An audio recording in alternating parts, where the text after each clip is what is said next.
In this video, we have the Galaxy S26 versus the brand new Galaxy S26 Ultra. Stay tuned. All right, everyone, hopefully you guys are having a good day. Hopefully everyone is safe out there. We have the S26 on the left side and the S26 Ultra on the right side. As you guys can see, just right off the bat, look at the size difference between both these devices. We got the behemoth of a phone, the S26 Ultra at 6.9 inches for the display, and the Galaxy S26 is at a mere 6.3 inches, which a lot of people are actually complaining about in the comment section. They wish it were 6.2 or even 6.1. So absolutely get it, guys. A lot of people want that iPhone SE type of look. But in this video, we're going to be talking about some of the key differences between these devices, as well as my experience on both these devices as well. And starting off, we're going to get into the build on both devices. And obviously, they are essentially the same build. So as far as the materials we have an Armor aluminum 2 frame on both these devices. So very, very solid right here. This is going to be a very, very nice feeling premium phone right here. We got these rounded edges, so it's not just going to be a square slab of metal right here. There's going to be a little bit of something to it. There's going to be a little bit of form with that function. And as far as the front and back of these devices, they're both going to be Gorilla Glass Victus 2. So we're going to have some pretty nice protection as far as the Gorilla Glass 2 goes. Also, both these devices are going to have that IP68 dust and water resistance, immersible up to 1.5 meters for 30 minutes. Both have nano SIM. Both have eSIM. Beautiful to see it.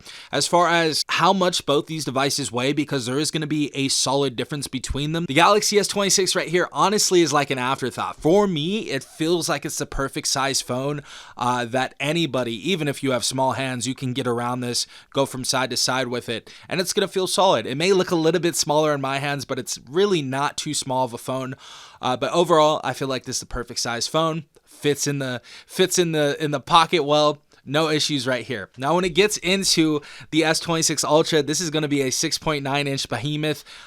This might be a little bit bigger in your pocket right here. So if you guys are not used to bigger phones, throw this out the window straight away. If you don't want the S26 Ultra's behemoth 6.9 inch size, don't get this. As far as the S26, this is going to be 6 ounces almost. S26 Ultra is going to be 7.6 ounces all day. So we have a big difference in weight right there, and honestly, you can feel it. Next up, as far as the displays, obviously 6.3 inch display on the S26, 6.9 inch display on the S26 Ultra. Both are going to be a dynamic LTPO 2X display.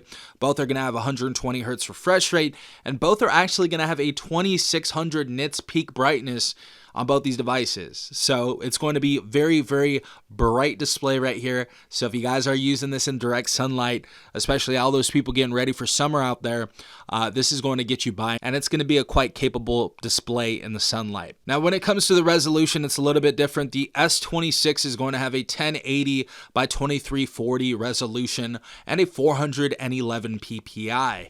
Getting over to the Galaxy S26 Ultra, we have a 1440 by 3120 resolution and a 500 pixels per inch on this device. So about 90 pixels per inch more than the Galaxy S26. So not only a more pixel dense display, but obviously a bigger 6.9 inch display compared to that 6.3 inches.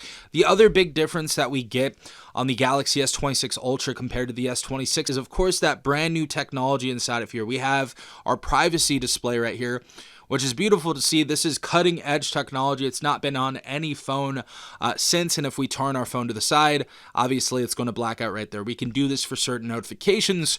We can do this for certain applications. So if we're in our banking app, the whole screen's going to be tucked out and blacked out right there if someone's trying to look and peek from the side. Amazing technology right here. I really do like that. I feel like I would be using that all day if I'm outside of the house. I don't want anybody trying to get in my business. So that's something that we don't get on the S26. Also, on the bottom left side of the S26 Ultra, we actually get this S Pen inside of here. Does not have Bluetooth capabilities. That's something that I don't like. But if you guys are constantly signing documents, some of you are creatives out there, some of you want to take notes in the form of, a little pen right here. This is always a good tool to have in your arsenal. As far as the operating system on both these devices, they are the same. We got Android 16, One UI 8.5 out of the box. We get 7 years of operating system updates on both these devices. Beautiful to see. We have ourselves covered until, I believe, 2032, which is pretty crazy to say. Both these devices also have a Qualcomm Snapdragon 8 Elite Gen 5 processor inside of these. So very capable processors. It seems like the CPU is about 22% more effective. We got a new GPU on both these devices as well by way of the Adreno 840. So gaming and everything is going to be great on both these devices. You're not going to have any issues when it comes to like Call of Duty Mobile, Genshin Impact, Rainbow Six Siege just came out. I need to check that out on both these devices, but these phones are going to be able to run any of those games. And honestly, if you're going to be doing some 4K editing or something like that on here, I'm sure both these phones are going to be capable enough to go ahead and use this for that as well. Now, getting into the internal storage and the RAM on these devices, both devices are going to have a 256 gig model with 12 gigabytes of RAM. Both are also even going to have a 512 gigabyte version for a little bit extra with 12 gigabytes of RAM as well. However, the S26 Ultra has a crazy version that actually gives you 1 terabyte of internal storage and 16 gigabytes of RAM. And this is something that's only on the S26 Ultra. So the S26 does not have that. Getting into the cameras on these devices, because there are going to be some big differences between the cameras. Starting off with the Galaxy S26, same setup that we saw on the S25, same setup that we saw on the S26 Plus as well. And for that setup, we get the same sensor as last year. We have the 50 megapixel wide angle camera. Our secondary is going to be a 10 megapixel telephoto lens with 3 times optical zoom. And our third camera is going to be a 12 megapixel ultra wide camera with super steady video. And we're also going to get that horizon lock inside of here. So if you guys are worried about that, we get that on the base model, the plus model, and also the ultra model, which is great to see. Now, getting into the S26 Ultra, obviously we see some differences, not just physically, but internally as well. Our main camera is going to be a 200 megapixel wide angle camera. Our secondary is going to be a 10 megapixel telephoto with 3 times optical zoom. Our third camera is going to be a 50 megapixel periscope telephoto lens right here with 5 times optical zoom. And our fourth camera is going to be a 50 megapixel ultra wide with super steady video on here. Also, both these devices are capable of recording up to 8K at 30 frames per second, as well as 4K at 60 frames per second as well. So if you guys are wanting the better and more capable camera, the S26 Ultra obviously is going to have a better camera. It's also going to beat out the S26 Plus's camera as well. Obviously, you're essentially getting the same camera with the S26 when it comes to the S26 Plus. So if you really want a difference in camera quality, the S26 Ultra is going to have the best camera quality overall. Now, getting into the front-facing cameras, both devices are going to have the same front-facing cameras. We have a 12 megapixel PDAF camera, wide-angle lens, HDR10 Plus on both of them. We can also record at 4K at 60 frames per second on both these devices as well. The other thing is we are going to have Bluetooth 5.4 on the S26, and we actually have Bluetooth 6.0 on the S26 Ultra.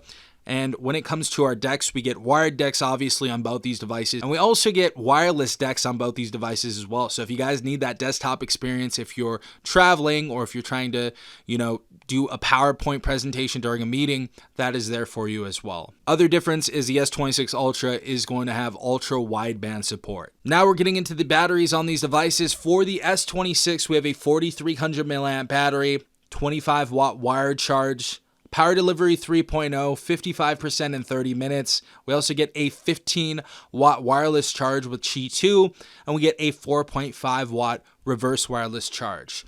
Now on the S26 Ultra, this gets a much bigger battery and a much bigger wired charge. So we have a 5000 milliamp battery inside of here compared to 4300. We have a 60 watt wired charge compared to 25 watt.